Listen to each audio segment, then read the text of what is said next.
Russia Ukraine भितर युद्ध चली भारतर अनेक छात्र छात्री डाक्तरी पढ़ा यूक्रेन में फसी रही। शिक्षा मंत्रालय रिपोर्ट अनुसार जनाई 18,000 अधिक छात्र छात्री यूक्रेन में पढ़ा कौन पर भारतर छात्र छात्री डाक्तरी पढ़ा यूक्रेन को जाऊँच आस जाना। भारत में डाक्तरी पढ़ा अधिक प्रतिद्वंदिता अच्छी देखा गले यूक्रेन में प्रतिद्वंदिता नहीं।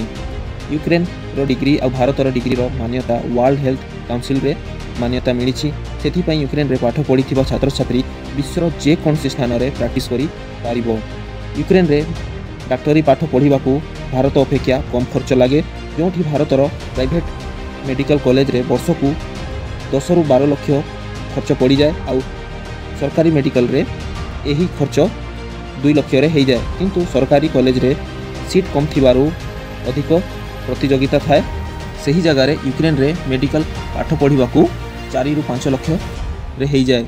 यह भारतर खर्चरू बहुत कम खर्च अटे।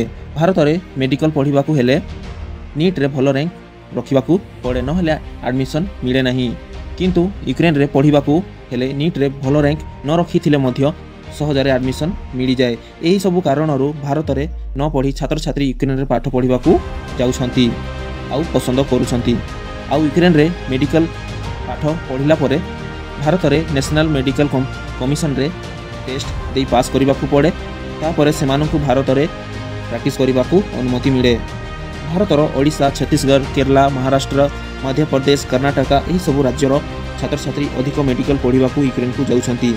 आपणकर यापर कौन मतामत रही कमेंट कर जनातु। यहीपरि न्यूज़ पाइबाकू हेले आम चैनल को सब्सक्राइब करनियंतु आउ सबुठु प्रथमे नोटिफिकेशन पांतु।